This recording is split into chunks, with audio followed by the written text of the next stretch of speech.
kind of beer do you like? Heineken? Fuck that shit! Pabst Blue Ribbon! Hello, everybody, and welcome back to our podcast, The Motion Picture. It's just me, Noah, and Cole today. The other two could not be bothered as they are very busy individuals. This week, we watched the movie Blue Velvet with Kyle MacLachlan, Isabella Rossellini, Dennis Hopper, and your woman of the evening, Laura Dern, coming in here hot. So anyway, for those of you that haven't watched Blue Velvet, go watch it now. It's on HBO. We'll wait. Great. Thanks for watching it. All right. Anybody here between the three of us, there's this ludicrous scene. Let's just hop right into it. There's a ludicrous scene with good old Dennis Hopper. Does anybody here find enjoyment watching this brutal, brutal rape? No. No, Cole? No. No, me neither. This was, I think, the third time I've seen this. It's still grotesque. It's still this thing where I'm like in the back of my seat, like, yeah, this is really not something that should have been filmed at all. Oh, you think about directors and writers, and they have to have this shared vision. In this case, Blue Velvet is written by David Lynch. Am I nuts for thinking this? Yeah. It is. Yep. Yeah. So, it's a nice thing. David Lynch still has to get this character idea across to Dennis Hopper and to Isabella Rossellini. And in the end, that they're able to get this verbose, horrid attraction of a scene, this nightmarish hell that is Dennis Hopper doing this rape.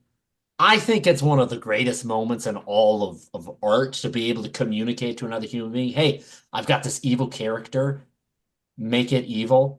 And it's done. Done deal. Done delicious. Yeah. Yeah, I find that this movie is the hardest of the ones they've done so far for me to adequately say how I feel about it, I guess, because I don't really know how I feel about it. It's not necessarily a fun watch. But I really do have all the respect in the world for it. This is the second time I had seen it. The first time was with you guys. And it was a while ago, right? 2021, maybe before. And I remembered pretty clear details from it. And I don't know, I kind of want to hear you guys talk about David Lynch a bit more, because for me, this is the only experience I have in one of his worlds. And I want to know if this movie is similar to his other stuff or if Blue Velvet is really its own thing. Because it has its own vision. And while it might not be fun to watch all the time, I think just as somewhat of an aspiring artist and someone that's watched a lot of things in my life, it's pretty impressive to have your own distinct look and voice. And that this movie has that. So, yeah. Yeah. I gotta say, I'm not some big, huge expert when it comes to David Lynch. I've watched Twin Peaks. I'm watching it again now with Miss Maddie. And we've all seen this one now. And I know I watched Eraserhead with Cole. Something that's like a common piece in his movies, and maybe it's not the same in his other works, is he always has two types of an evil, or two types of a hill to get over, two types of an antagonist type of a thing. He has an obstacle that's you can overcome, it seems. In this movie, it's essentially, what's going on with Isabella Rossellini and with Frank is kind of this thing that can be overcame. In Twin Peaks, it's really just, I'm not going to say in Twin Peaks what the absolute evil is, because that's kind of a big part of the show, but essentially this thing to overcome is just this quiet underbelly of the town of Twin Peaks where nasty things are. In Eraserhead, it's just these spur of the moments for Jack Nance of trying to get through taking care of this alien type of a child he's looking after. It's a weird situation. Anyway, but then more importantly to David Lynch's works, he has something that not a lot of people have when they're creating work of fiction. He has an absolute in his movies, it seems. An absolute in Eraserhead. It's this absolute that Jack Nance takes care of this thing. In Twin Peaks, again, I'm not going to say it, but there is an absolute. In Blue Velvet, it seems there's an absolute, and that also is in Frank. Not just this moment of Frank where we have between Isabella and Rossellini. That's something that can be overcome. This absolute of Frank, it seems, is this guy who just shows up out of the blue, is in the movie, and right from the get-go, the first thing that you get to see out of this guy is this is a very bad person. And throughout the entirety of the movie, you'll see Kyle MacLachlan have little moments, see little, you know, little tiny individual spots in which things can be worked through, puzzles can be solved. There's a crime, but Frank himself is this character that there's not a backstory other than pure speculation. The things that he talks about, we get to try to piece together. Why would he say these things? Why would he do these? I have a huge bit of writing to go over, but I think this is one of the moments in a movie where somebody has aced an absolute evil in this character of Frank. Yeah. Yeah, and it's something cool about David Lynch. David Lynch and Dennis Hopper's performance, like, yeah, to go, like, I couldn't do that. Most 98% of normal people couldn't do what he does in this. So, man. Yeah, and an easy thing too with an easy thing too when you look at movies and whatnot, and really in a lot of things, creation is something very special, and creation is something that a lot of the time just becomes innovation on someone else's work. When you think about think about fantasy movies nowadays, there's a lot of new ideas in them, but in the end, like it boils down a lot of time. There's men and there's elves and there's dwarves, there's big evil creatures, and it all kind of boils back to like, Tolkien-esque vibes. And before that, it goes into old stories people coming up with. And it's just this constant evolution on itself. So for a person to come into a role and come up with this brand new way of doing something, it's a pretty special moment. I think Dennis Hopper, nobody else has had a role like this before. This is something where he woke up that morning and said, all right, this is the part where I have to be a very evil person. How do I do it? We'll get there when we get there. And then we as the audience get to enjoy such a beautiful, beautiful moment on film. Anyway, hey, when you guys turned it up, did you guys watch it on HBO? Cole, I know you have it on, you have an actual physical copy of this movie. Yeah, I own it on the Blu-ray. Nice. Did you watch it on So it's Blu-ray? yeah, I got it's not just the Blu-ray, it's the Criterion collection. I think that's what Oh, I brought over to Noah's house how many years ago. Yeah. And nice. but yeah, like yeah, that's what Signed I'm with yeah. David Lynch's cigarette ash. Yeah. You know what? This is kind of like a side thing, not to do with it's to do with David Lynch, but not to do with Blue Velvet. Um, there's a movie, a few of his films that are not available really on a brand new Blu-ray or 4K scan, which is really disappointing. Like for example, he's got you can't get I think not in Inland Empire. You can't get Inland Empire, you can't get Lost Highway, and you can't get Wild at Heart for some reason on anything beyond DVD and VHS. For some reason, they just have never. I don't understand why there's not like a. Maybe I'm misrepresenting, but you can't get like Wild at Heart. That's honestly what I was just thinking about. Is like there's all these films that he has that are just not available on like anything beyond a DVD scan, which is such bullshit. There needs Whoa. to be like a complete release of every single thing that he's ever done on Criterion with just every single behind the scenes and every director's commentary or whatever, because he is the GOAT, I would say. Like he's the Dude, best. he's special. He just has this magic mixture of being able to create such an artistic expression and still making it like marketable. Like still people want to watch it. Like it's not Hmm. some weird trashy like, ugh, what am I watching? Noah, you must have watched it HBO, as did I. Yep. Well, Cole, you missed out on a certain start of it. David Lynch, the fine people at HBO Max, had a nice in memoriam notice on there for David Mm, Lynch. It was a really that nice is thing. nice. Yeah. Anyway, so we get going here in this movie. I want to break down, I think, something cool about the way he puts this thing together. First few shots, we start up a nice, clean. Well, first off, we get the blue velvet and opening credits. But after the opening credits, you get a nice, beautiful blue sky, pan down, white picket fence, gorgeous flowers, very 1950s. Maddie very much picked up on that. So we get that beautiful warm coloring as well. So many different shots of them driving in the classic car. I say them, Kyle MacLachlan, Laura Dern, driving in a classic car, two young folks, developing, blossoming love, beautiful colors, beautiful grass, beautiful people all around. Everything's a happy thing until we get to a particular moment where they've kind of begun this mystery hunt. They're going to hunt down what's going on in the apartment of 710 with Isabella Rossellini. Even still, there's color in it.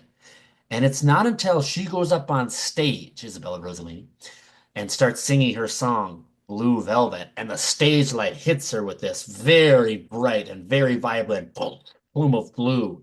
Suddenly, that warm color is almost nixed from the movie. We're treated to a very, very warm landscape, and suddenly we're left in this cold aroma. Aroma? Aura is probably a better word than aroma, isn't it? Anyway, so I think maybe you might get a little bit of warmth at some point. Laura Dern talks about a dream with the robins. You guys remember that? The dream about the robins. Yes, it actually comes back at the end of the film. That it does. I gotta say, for those of you listening, robins. Laura Dern has a dream about it. She's like, oh, right, there was a she's British in this movie.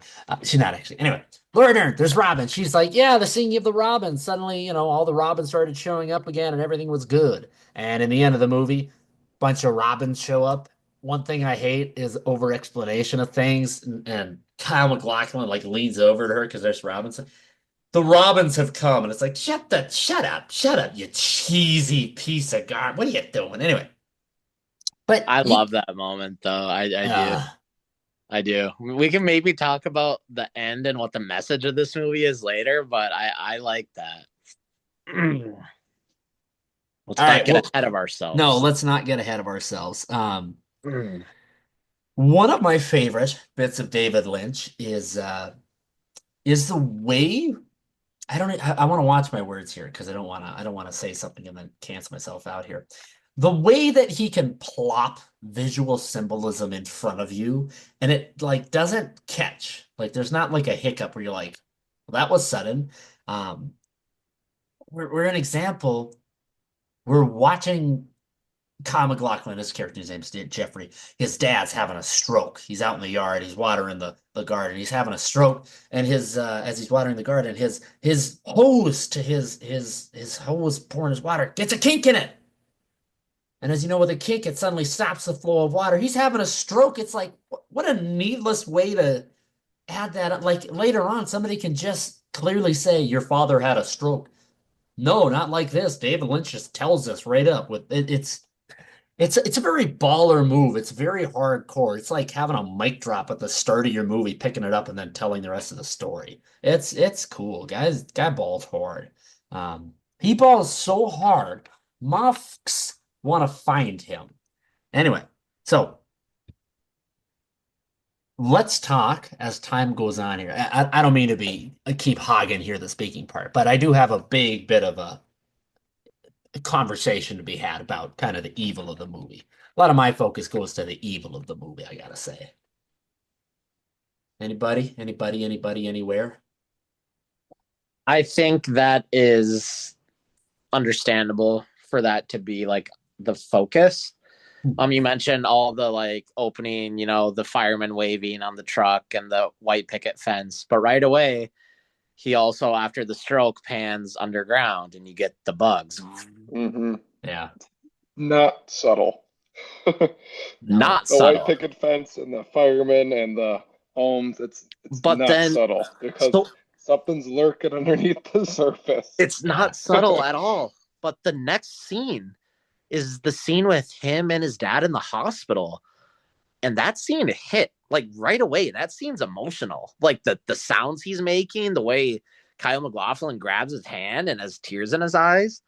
This movie has a balance between camp, I would say, and gut-wrenching pain and horror and violence. I don't know how it's balanced, but it kind of is. Like, you get the scene where he brings the ear to is it Detective Williams? Yeah. Williams, I don't remember, but the main detective, and he looks in the bag and he's like, "Yep, that's a human ear, all right." There's so much like stilted dialogue, and at first I was maybe a little annoyed by it. Like, I just didn't really understand why, but at some point you have to, and there's a larger discussion about like intent and an artist's intent, and just because they intend to make it that way, is it good? But at some point I just accepted, like, this is how David Lynch writes things. And when I did accept that, I was like, I love this. Like, the scene that you mentioned with Laura Dern talking about her Robin dream, I think if I write that scene and put it in a movie of mine, I think that dialogue is shit, and I think the symbolism at the end is heavy-handed. But I just think the way this movie is crafted, there is that insane evil, the horrible, horrible scene to watch between Dennis Hopper and Rossellini, and, you know, a lot of violence past that. I think maybe he's trying to be so campy with like the love stuff just to try to balance it out, you know? And that's what I take from it. At its core, I think this movie has a happy ending. I agree. So yeah, it's just, God, I don't even know what started me on this path, but I haven't like fully said everything I want to say about this movie yet. It is just weird. The dialogue is weird. The performances are weird, but it kind of works because that's what's singular about it. So yeah. Yeah, I think another part of the example where it kind of it leans into that campiness with the positive moments. And this, not even that it's a positive moment, this other spot, but it's more, there's so much of good and evil happening in this movie, especially for Kyle MacLachlan's character. It seems with him, he has this, not this internal battle of good or evil, because he's very much a good person. He has so many moments where it's just, He absolutely has good. it. He goes too far the other way. Well, what do you mean, going too far? Good? No, bad. No. See, that's not what I'm trying to say. I don't think it's where I don't even think it's that he wants to be evil. I think he just has this natural curiosity. He says it a lot. He's a curious person. Yeah. I think that curiosity dips into going beyond the curiosity of this case and enters into the curiosity of his curiosity. Cole's finger reminds me of a bird right now. The curiosity of a that just slips into wanting to know the other side of things, not wanting to be evil, but just wanting to know what that's like. And I think there is a moment there with Isabella where he stumbles and he has an evil moment. Very quickly, he's like, that's not, he's not doing that. And that's not what this is about for him. But he has this particular line where he's with Laura Dern, I think in the same scene with the Robin that leads to her telling him about the Robin. He talks about, it's really, I don't know how to describe this moment. It's such I have this moment about probably 2, 3 times a week where he's talking about, why is there evil? Why is there just not as much good as there can be? Why do people not want to be good? Where does that come from? He just doesn't have an answer. I get that all the time. I think that's one of the most human moments in any bit of writing is this very open understanding for a character where there's frustration, I guess. You can't find an answer. And to me, that's part of the campiness where it's not something somebody else writes. Tom Cruise doesn't deliver these lines where he's essentially just so frustrated he has to say out loud. It's this sacrifice of masculinity where you say out loud, I don't have all the answers, and it's scaring the heck out of me that I don't have them. I'm curious. David Lynch, in a lot of stories, people talk about him, the way he talks, the way he acts. He's a very nice person, it seems. Well, he was a very nice person. Now he's passed. But anyway, they tell stories about him. He uses phrases like, that was apple pie, I think Naomi Watts once said. Calls Nicolas Cage and Nicky, just weird things like that.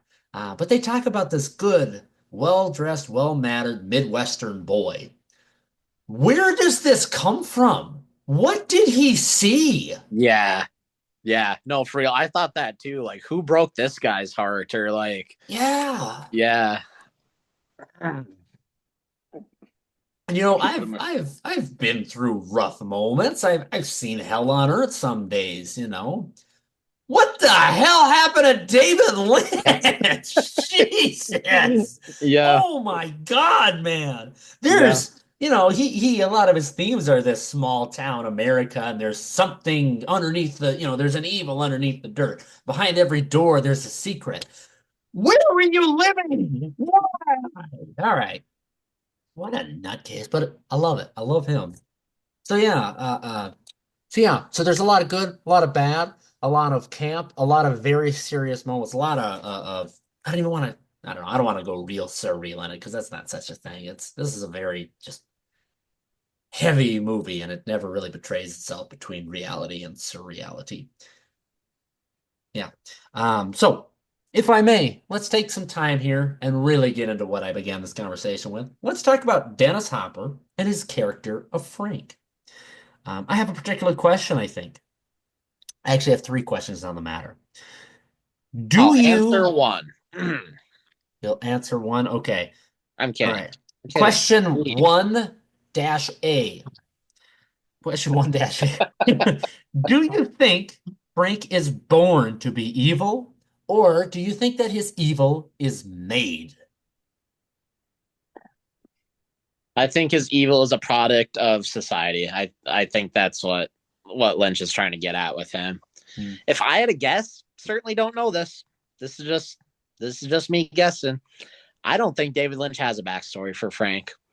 I don't. I think he's trying to write the most evil fucker in this moment, and that's what he's doing. Like sometimes, and the way David Lynch writes Kyle MacLachlan's character, and you're right, he is a purely good dude. The things that maybe the one thing he did wrong affects him deeply.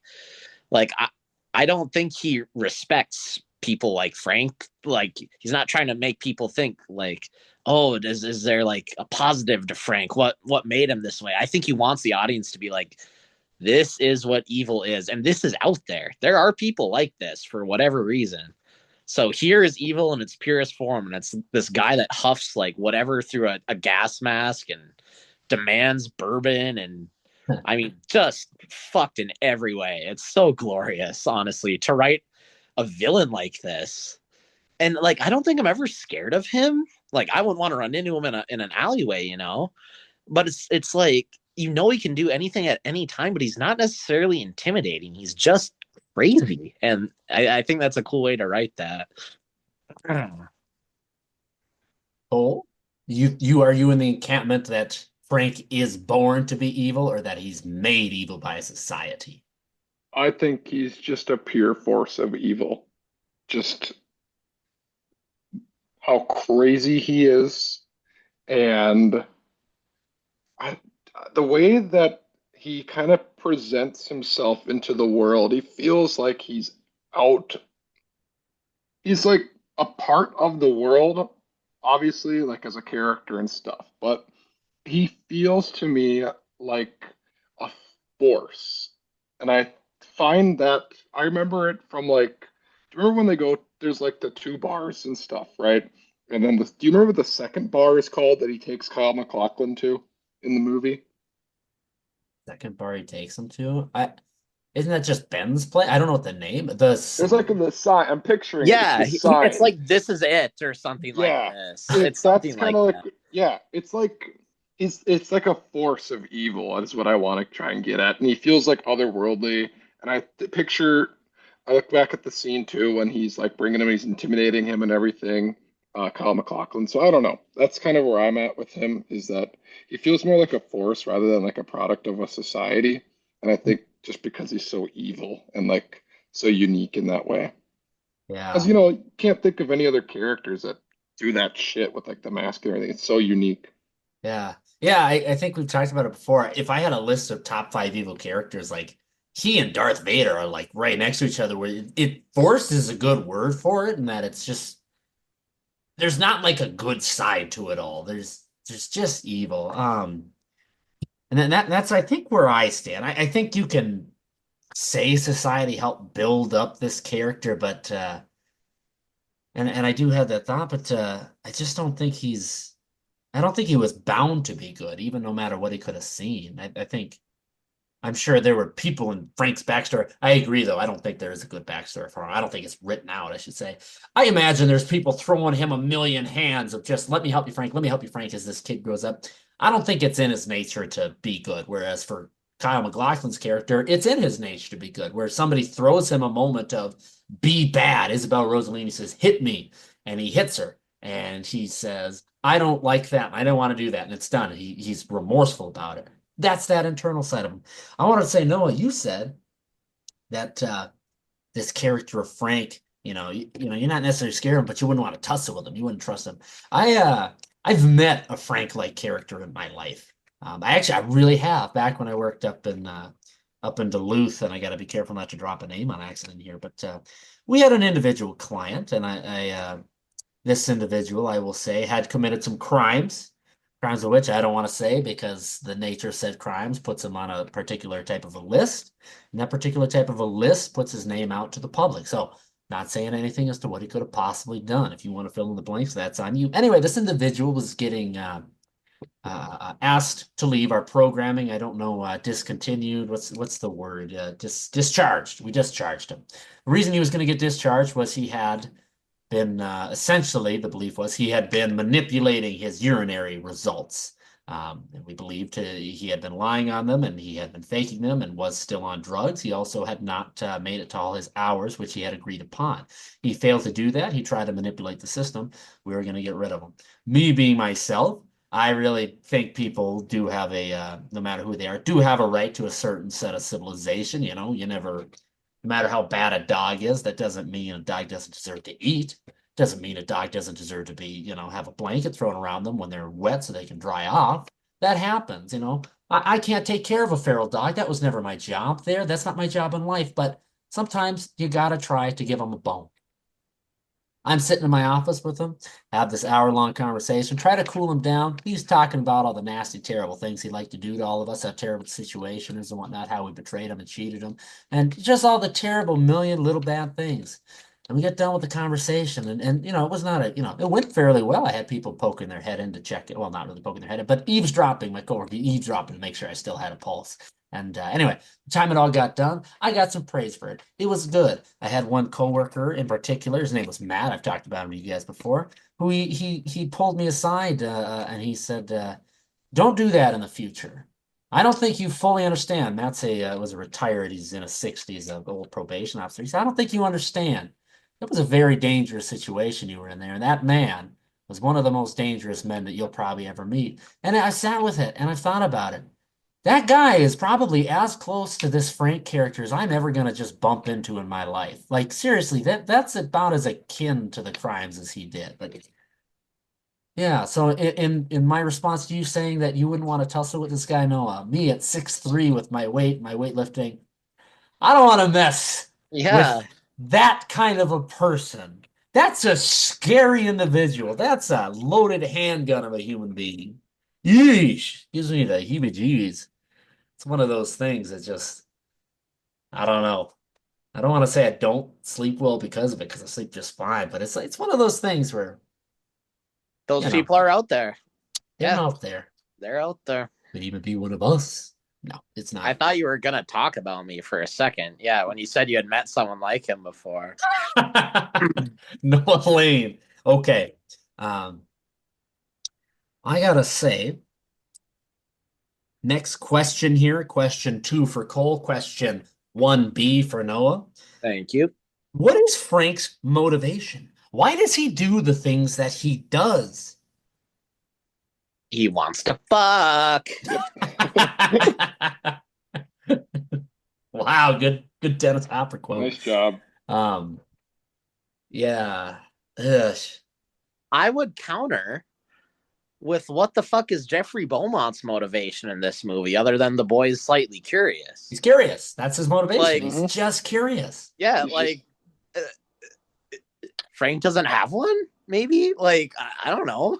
Like, he sees what he wants and he takes it. He has no concern whatsoever for other people's feelings or what it'll do to himself. He is an animal. He does not give a shit.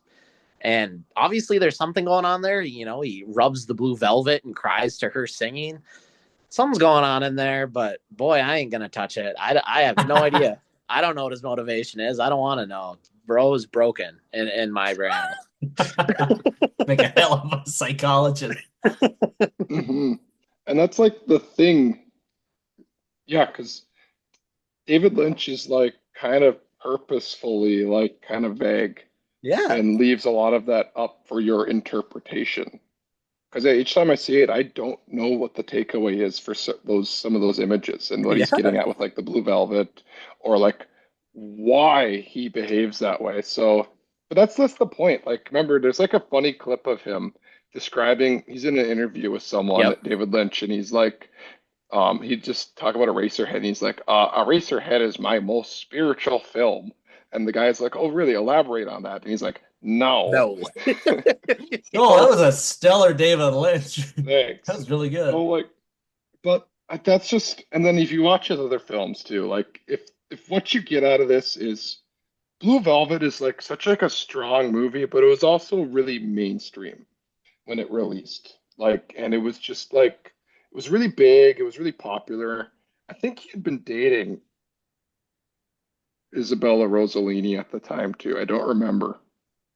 But like Roger Ebert like famously like gave it like half a star and he Wow. just trashed the film. And that's Wow. kind of what I wanted to kind of bring to this because that's what I was thinking too. It's just like a lot of the history of that movie because he famously hated the film. You can look it up. You can read his whole interview review. He had left gave it like half a star, and he said like he abused basically Isabella Rossellini and like for like putting her into those situations like being nude and all those things, and then like having Dennis Hopper play it like that.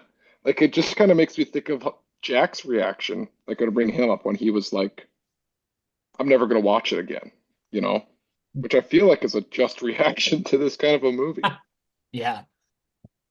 So, I don't know where I ended Yeah. up going, but like it's just that Lynch is so he's it's just yeah, like when you talked earlier about, his imagery and his themes and the way he writes characters and dialogue, it's funny. He's funny. He can be very like you can have like a great connection, and then other things can be like, yeah, I don't know what he has to elaborate on that. Only David Lynch knows what it means. Yeah. Yeah. Yeah. And it's up to you So I as the don't know. viewer if you want to accept that or not. And Yeah. Hmm. I I kind of feel do. Yeah. I, as a viewer, would say, I think I might know Frank's motivation, though. If I may counter you. But before I counter you, I gotta say one note here. We haven't talked about Isabella Rossellini all too much.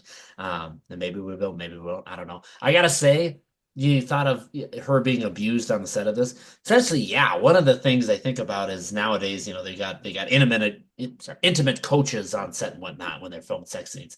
It's this that moment. I don't even know if I would say you need an intimate coach on set. You need like therapists there, Yeah. like off screen, talking her through this horrible, horrible thing that's happening. It is a nightmare they filmed and got out there. So Hmm. for her I to will sit through say that, I watched Kyle MacLachlan, like there's a video where he like breaks down his most iconic roles. When he talked about Jeffrey and Blue Velvet, he was like, that was fun. We all shared a lot of laughs. Like, That's the thing. I was just gonna add too, like Isabella, like Ebert wrote all of those things, and Isabella Rossellini was like, I don't know, I just did the thing. Like she didn't care. yeah, Like, sometimes it ain't no, that deep. If they're all friends and it's a good environment, having like a what good do you time making something. Yeah, Yeah. creating art. Well, if I might say, oh, I gotta keep moving. I'm getting sidetracked on these little tiny ADHD bubbles. Roger Ebert, I think at one point something very big of him. I think he wrote a terrible review for the movie Spike Lee's Do the Right Thing. And I think later in life he returned to it, and I think he had redone it to say I was wrong about that movie, and I had a bad look. I think that's the movie. I don't want to knock him and have the wrong movie, but I know he had a very, very bad take on something, and famously he came back and was like, "No, I got to do this one again. I'm so far off." Anyway, he also gave the Phantom Menace 3.5 stars out of 4. too darn Like, low, you ask me. Ugh. Okay, what's Frank's motivation to me? I believe, as is with what seems to be all evils of the world, what Frank wants is complete control. And I think that plays into that he is a force of evil. He wants to have control. He likes dominion, it seems. Let's look at the rape of Isabella Rossellini in this movie, the one that she laughed off. No, I'm kidding. Anyway, very simply, yes, he hits her and bosses her around. Oh, that's easy peasy stuff right there. That's obvious. A very finer list of details. She phones him. She's on the phone, Frank, and says she likes to sing Blue Velvet. It makes her happy to sing Blue Velvet. After the rape, Frank shows up, rapes her. He rips a piece of the blue velvet off the gown and, kind of makes a mockery out of it, involves in this little deviancy, and leaves her own blue velvet torn, I think is a beautiful bit of symbolism. Um, and I think Frank does all this just for that added bit of control, to the point that he carries it around with him even still. When he goes and watches her singing, he still has that little piece of the fabric. For Frank, I think there's so many moments he just needs to dominate other people and be on top of them and make them lesser. And I think that's that thing that makes him so evil. But that's where I take his motivation from.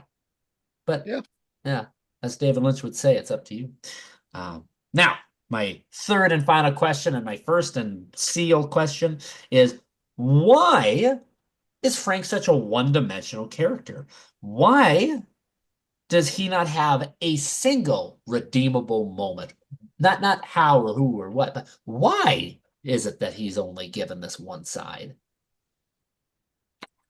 I think this may have already been answered, as you guys have talked about him so much, and you guys have done a great job answering some of these.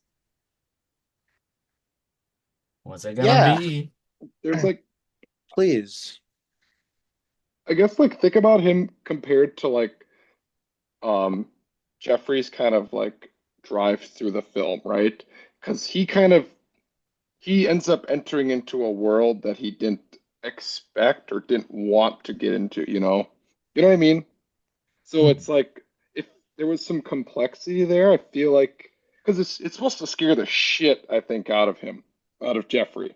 You know, I love the scene when they drive him out to like the junkyard and he's like, "This is a love letter. It's a fucking bullet or whatever," is what he said. And then like the woman's on the top of the car dancing and everything. It's like the perfect Oh, Lynch scene. It's so perfect. And like you got the song playing on the radio. It's Yeah. just the perfect Lynchian scene. But that's, I think, at that moment where it's like, he's in too deep, right? And if there was any other redeemable things, it's just got to, I think, represent like how Jeffrey is not a part of that world and he's got to fight back. Is maybe what I'm trying to get at. I'm not really sure. Yeah. well I hear said. you. Yeah. Noah, did you have a point to make on there, or am I? Not really. I think I was going to rehash most of the things I've said already.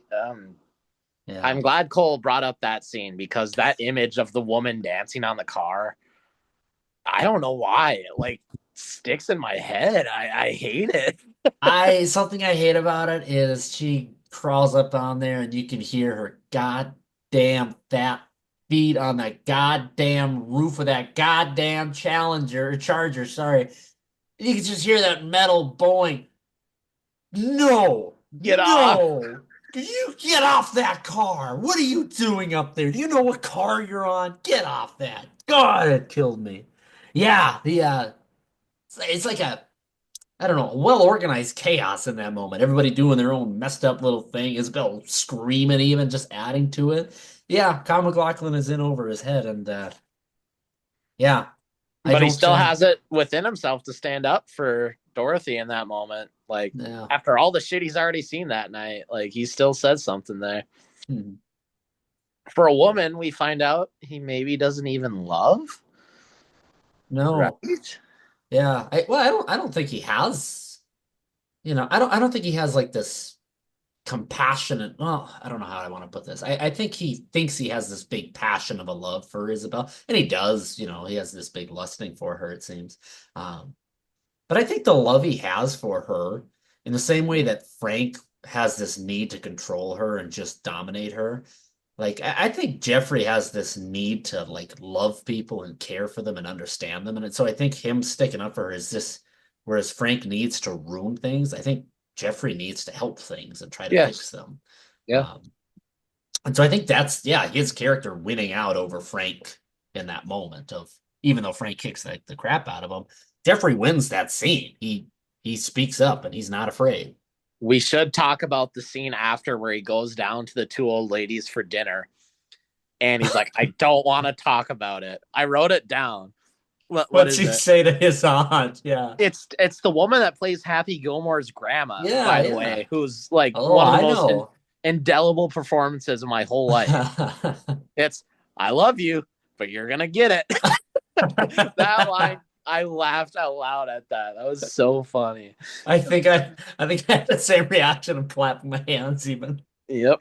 That's such a that's the thing. That's such a mean thing to say to somebody. When David Lynch can write it in his characters, it's Yep. so charming when he says it, And when they say it. It comes seconds after he's up in his bed, like bawling over like all the shit that's happened. Like, yeah. Yeah. Yeah, something neat about Twin Peaks is like there's so many different characters with so many dimensions, and all of them they get to have moments like that in just about every episode. Well, definitely in every episode where somebody just has so much depth where they're this very, very broken thing, and then suddenly it's just like this zany camp of what? What are we doing here?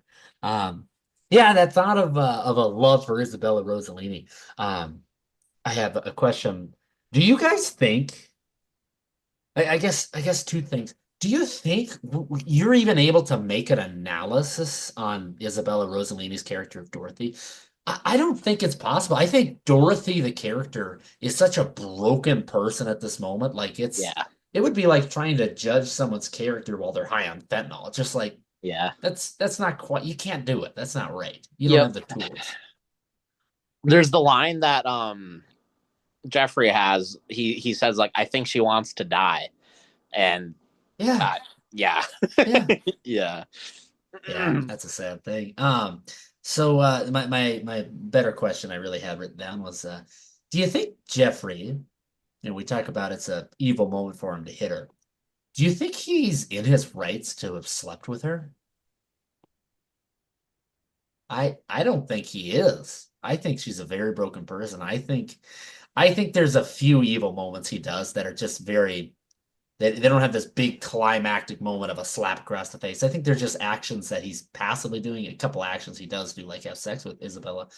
Like I think I don't want to say taking advantage of her, but it's just this like it's not right. He should not have done that. Yeah, absolutely. And maybe he is taking advantage a little bit. Maybe that's not Maybe, yeah. 100% how it feels in the moment, but yeah, I think you're right. Like, Yeah. that's not a right thing for him to do, which obviously the film addresses. So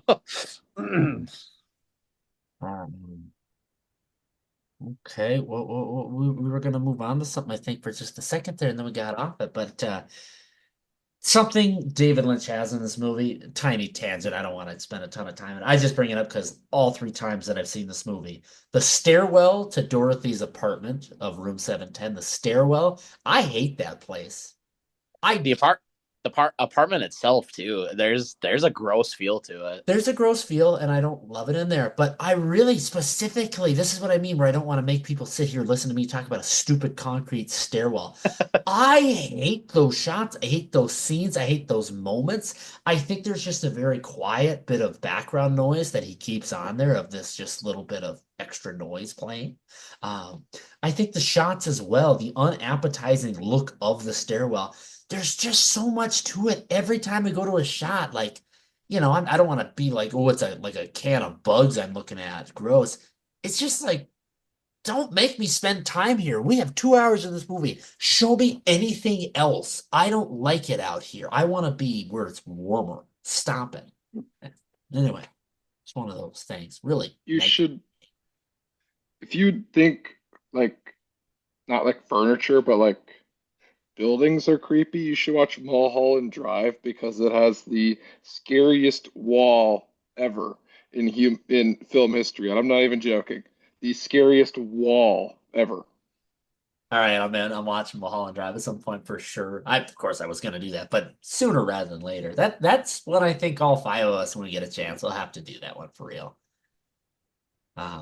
Yeah, very much love David Lynch. Anyway, yeah, the sets of this movie I think are something pretty stellar as well. There's a lot of just random shots like around the town right at the start of the movie before we really get into the storytelling, where I didn't remember them all that well, like shots of essentially on the waterfront and looking out, very blue water. Anyway, but yeah, the sets are a very filthy place. The things that fill them um, are like are furniture, but it's not a very neat furniture. And I don't want to say it has this disgusting feel, but it definitely doesn't have a top of the line feel. It's like essentially you went to a secondhand store and you got a bunch of stuff that like nobody's bought for 5 years and it's been sitting there and filled it up.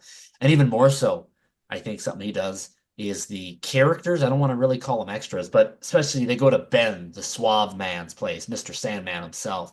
The characters just sitting in there they take up so much space and they're such useless people, and yet they all have such a distinct particular look about them where it's like they all belong in this place, but you can't really put your finger on what are they doing here.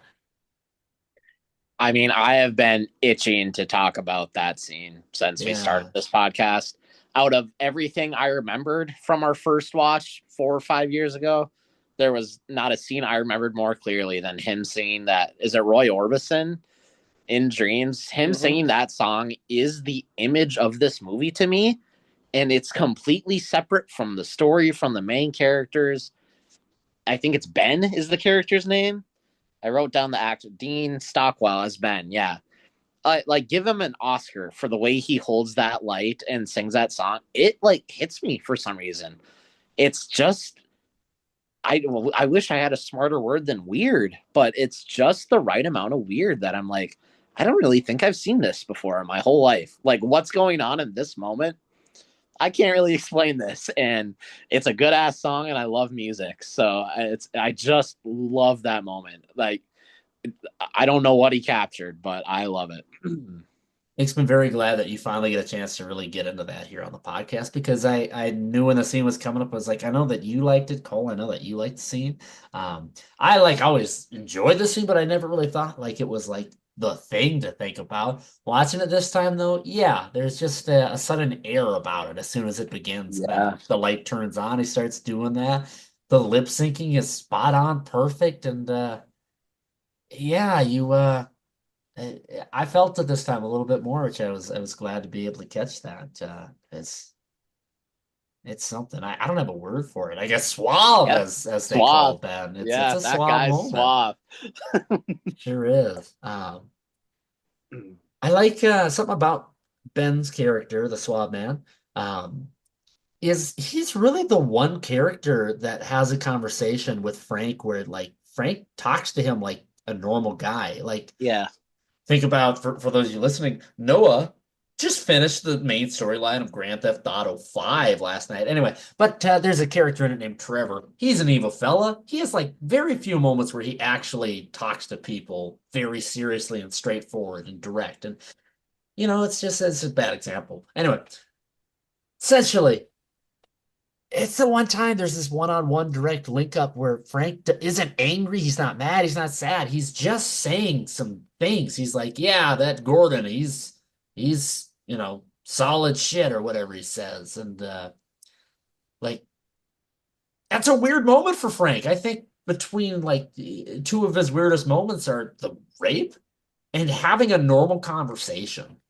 And for me, I think the fact that he gives Ben that normal conversation gives like a ton of like gravitas to that character. Yeah. Like you don't know what it is, but it's like this guy is serious too. You just don't know why. Yeah. Yeah. I wish we talk I have a lot of talking I say about leaving a lot up for the imagination and letting a viewer be able to fill in the blanks, and that's the fun part of movies. I think we could have had a whole movie about Ben, and there still would have been blanks to fill in because there is a gravity to that guy, as you put it so well. Yeah, yeah. Does anybody have a particular other thing about the scene? I don't want to jump from that scene onto the next thing. Okay, Cole. I like Dennis Hopper's acting during when he's singing the song, because there's like he he brings his like jaw up and he's like in pain and he's like you like when he starts to sing the song, it's like he's sad, but it's like there's some sort of sexual release too. It's very weird. And that's the image I'm thinking of was when he starts to sing the song. Mhm. And I don't know why. He's just a weird fucking dude. Yeah. Yeah, he's a very weird dude. Um, yeah, it's another fun topic that we're not going to spend any time doing it because it's late and I don't want to go to bed thinking about it even still. Is there's a couple of moments where Frank has sexual release.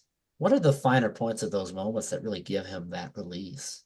Anyway, we're not going to answer that. That's for you listeners to ponder. You can leave a comment. How about that? About that? If you're watching this, drop a comment. Tell us what you think of Frank's sexual release. So, let's keep moving here because we're getting towards the end of the time of our podcast. We got another 15 minutes or so we'll spend on it. But Jeff's character, let's hop on towards the end and I'll say my thing and I think it'll precede what Noah had to say right at the start of the get-go. So hold on, Noah, hold your horses. Jeff's character, I'm talking about a climax for Jeff's character in this big hot investigation. Stuff's going down. So they've done a raid. They're going after good old Frankie Poo. Um, they've done a raid and for some reason, I don't even remember what the reason is. Jeff is going to Isabella Rossellini's place. Isabella Rossellini's in the hospital, so she's not at the place. Do you guys remember why he goes there right at the end? Does he go there to get her things or? I don't remember why either. I obviously know Yeah. exactly what you're talking about, but yeah. Yeah, he just suddenly is like there, but I know there's a reason. And I don't think he knows the raid's going on either. Anyway, uh, he's there. He's there. He gets in there, enters the place. This detective Gordon, who may or may not be a dirty cop. Do you know was the yellow man a dirty cop or was he a good guy in the end? He was dirty. He was a bad guy. Do you think so? I think so. Yeah. Yeah. Yeah. He has Why such would he have a met with Frank earlier? he's undercover. Is what my Maybe. thought is. The Maybe, I guess. See, I don't know is the thing. That's where I'm hung up. Let me say my things about it. Is Detective Gordon is this yellow man who is another detective. He shows up. He's this threat. Kyle MacLachlan's scared of him.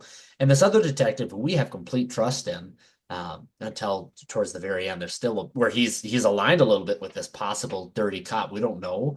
I think that Detective Williams trusts Detective Gordon. And in the end, Detective Williams does the raid on Frank's place to try to get Frank. I think it means Detective Gordon is under the umbrella of a good guy. I think he's with the good guys. I did not put that together, but maybe that was just an oversight. Yeah. Yeah. It also leaves me curious. Why would Frank kill Detective Gordon? Detective Gordon,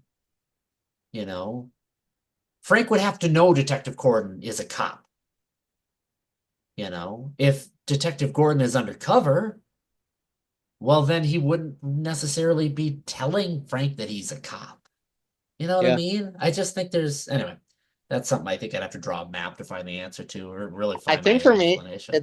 it's the yellow man, right? That's who we're talking. It's the way he looks at like Kyle MacLachlan when they're in that house together feels like sinister to me, but maybe he is just undercover and he recognizes. I don't know. Yeah.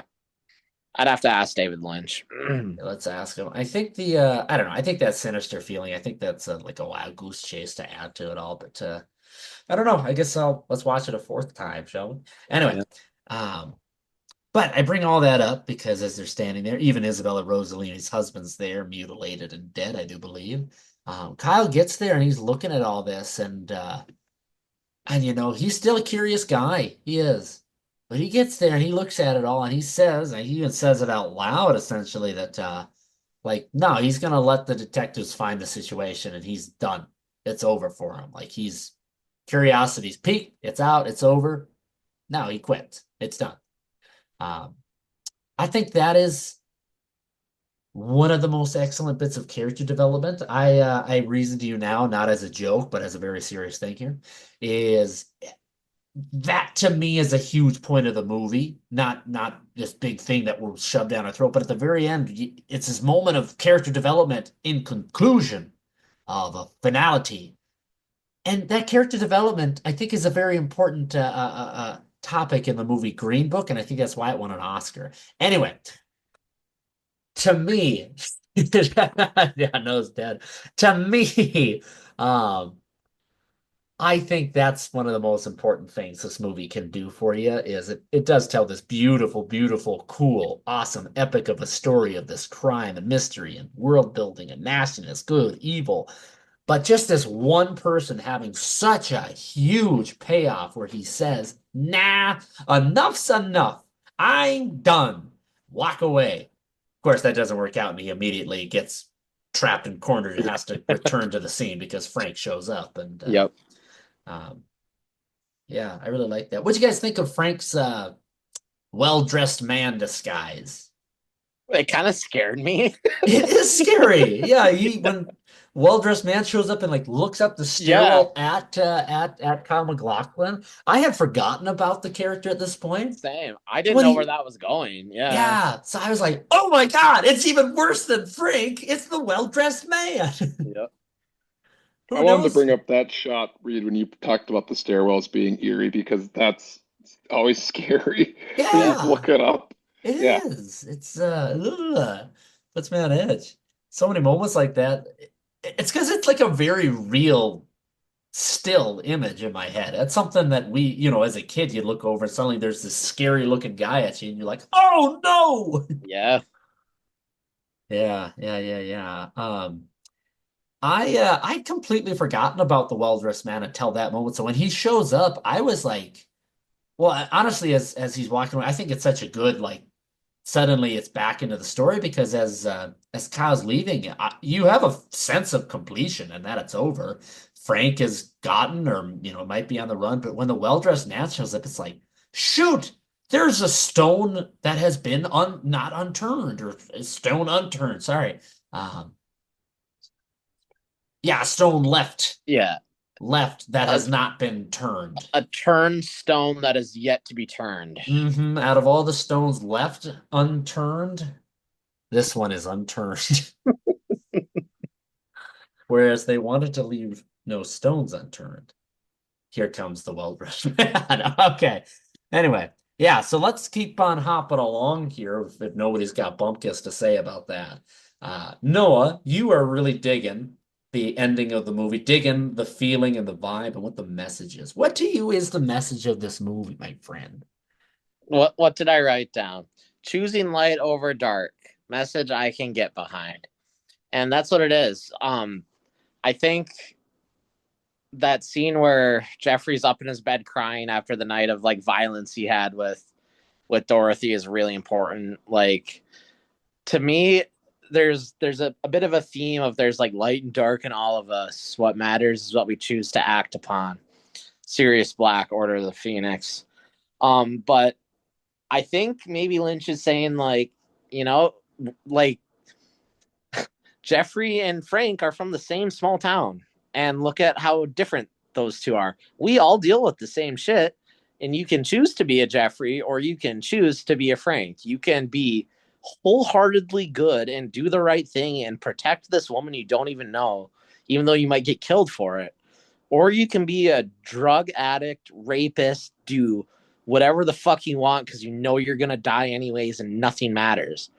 The reality is we're all in between here somewhere, but I like to think that I align much more with Jeffrey in this movie, and I like that he wins, and I like that he ends up with Laura Dern, who is such a ray of friggin' sunshine in this movie, and I like how it ends. I am so for the cheesy everything is all right ending because that's what I want to happen to me in my life. So I think this is low-key a happy movie. It just takes a long time to get there. I think it is too. I would even go so far as to say it's I take this a little bit loose. I think it's a healthy kind of a happy movie as well. Whereas we're not shown this perfect campy thing where everything's constantly working out. We're seeing the struggle of a person, not where he's gonna fall to evil, but we're like he's learning evil. He's trying to understand it better and like he's taking some hits along the way. I think that, he overcomes a lot to get this good happy ending and everything works out for him. and all the people that he's around in the end, he's aligned himself with them. They don't just show up because they're there. Like he's earned their presence throughout the course of this movie. So that's what I mean when it's healthy. It's deserved what he gets to sit with. And that's, I think it's the happiest thing you can get. Yeah. Yeah.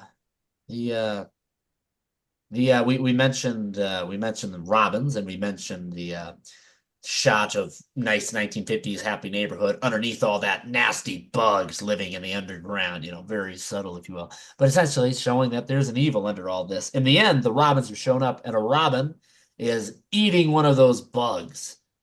Stellar little thing. Very cheesy, very campy. I don't love how in your face it is, but very stellar that is. That's one of those things I don't think he plops very fun. I think that's shoved. Anyway, I'm glad that's there, though. I also like that the Happy Gilmore grandma goes, I don't know why anything would ever want to eat a bug. Yeah. Yeah. Good for her, getting more lines than needed. No, one more time, if you have it written down, what's her line, or what's Kyle's line to her? His line is, You're gonna get it. Is it Barbara? Aunt Barb, I think. I love you, but you're gonna get it. That's so ridiculous. Oh my gosh. All right, everybody. Well, that's what do you call it? Blue Velvet, if we've got nothing else to go off of. I don't mean to be taking our microphones away, but I think we covered quite a good bit of progress here. That was pretty neat. Any stones turned left unstoned? The only turn of stone that we hovered around but didn't quite stone the turn on. I think I love this movie, and I don't think that was my take from it, like after finishing it, but I had a good time talking about this one. Like, I think there's just so much to unpack with it. I think this is a really, really great movie. So check it out if you have not, audience. Absolutely. And don't forget to leave a comment on what you think gives Frank a sexual release. Yes. Or any other things you want to leave for us. And check us out on all the different things that we've got next week. We didn't really discuss this, and I don't really want to drop a voiceover. While we're doing this, let's do this little bit of work while we've got the audience captive here. I don't think you guys want to watch any of the ones I've written down. We could do Blade Runner. We could do Toy Story. Those are fun ones. Do you guys have anything eating away at you? Anything? Only that we need to do Parasite for Mickey 17. Is that not next week yet? No, I thought we were doing Memories of Murder was what Engen was looking at. No. I thought that's what Jack said. We're doing Parasite. You want to do Parasite over Yes. Memories of Murder? Well, we'll wait on that. We'll wait on that. We'll have to discuss it because we would 17 have will come out to March 18th. Much to say about Parasite. It is arguably the defining movie of our time at like ICC. It would be a waste if we did not talk about Parasite, I think, in my humble opinion. But I just watched it not too long ago. It's pretty amazing to me how fast that movie plays. I haven't seen it in 3 years, and I am desperate to watch it again. Maybe it didn't always used to feel this way. It goes like very fast, and that's one of those movies where there's such a turn right in the middle, as we all know. There's such a turn where it's amazing how much happens. Whereas that movie can, to me, play out like it's this 20-minute short film where every second is gold, compared to Australia with the same amount of runtime, where you have that same halfway through it becomes a different movie, and it's a lifetime you spend in both of those two halves. Anyway, we do got to settle on a next film thing. Like, let's do it. Let's figure this out. We're big brain people. The audience, they can listen to us improv while we try to fill in the blanks here. I don't want to do Iron Man yet. I don't know. I don't think there's any releases coming out that will be topical. So this is our game. I'd go so far as to throw out, no one's going to hate this, Pirates of the Caribbean. Number 1, The Black Pearl. Yeah, that's kind of a from me. For you, I'd like to do a bigger blockbuster one where more people have seen it I get that. I know the people are itching for Good Will Hunting at some point here. The people itching for Good Will Hunting. We could do Good Will Hunting. That'll work. Cole, you got an idea? When does 28 years later come out? And is it possible to watch the two? I know it's hard to get I have the those Blu-ray, movies. dude. I have I it. thought there was not a Blu-ray for There any is of a those Blu-ray. films It's just not sold anymore. I have Okay. it Wow. for 28 days and weeks. for both. Yeah. Let's see. 28 years later, release date June 20th. We got a little time. We yet. got a We can- while, but we'll we can definitely wait. do that. I've never seen those zombie movies. I've never seen any of them. That's a good idea. Should we hop into the 1980s? Do a 1980s blockbuster? Or do we want to stick up this more modernistic, kind of darker set of films? I Not think I that- saw a clip recently for James Cameron's True Lies, and I've never seen it before. I've never seen that. True Lies, True Lies. I The do only thing I think know. I think Toy Story is a fun idea too, but True Lies is only on AMC Plus. I'd say let's throw an animated one in there. I want to see how that plays out for us talking about it. Is that okay? yeah, yeah. Yeah. Ratatouille. I haven't seen Ratatouille. Wait, hold on. I've never seen Ratatouille. We should do. What the hell was I just thinking? Oh, I lost it. Wall-E. Oh, I mean, I'd do Wall-E. I would talk about any Pixar movie. I'd talk about Wall-E. I'd love to do a Pixar. Maybe we save Toy Story being that it's such a big deal of a movie for animated films. Yeah, Can we talk about Wall-E? Yeah, let's do Wall-E, I think. We can do Wall-E. Yeah, let's do it. I think Aang gonna like to talk about it. I don't know. Well, no, let's we gotta wait on the Bong Joon-ho film because we got a whole nother month until Mickey 17 comes out. So I think that Yeah. Mickey comes out March 18th, I believe is the release date. Yeah. So yeah, we got one more week to kill here. I'd say, yeah, let's do I'm all for Wall-E. Like if we want a different one, we can, but I think Wall-E's good. I'm down for that. I haven't seen it in a while. I love Wall-E. I love Wall-E. Wall-E. All right. Thanks for listening, everybody. And thanks for sitting through our business meeting where we figure out what we're going to do. Remember, say something in the comments. Like it. Tell your friend about us. If you don't tell your friend about us, you're robbing your friend and they're not really your friend. I think I've given that spiel before. But anyway, whereas Jesus would wash the feet of thine own friends and family and enemies and tell them of the podcast, The Motion Picture. Thank you all for listening. Take care and bye-bye.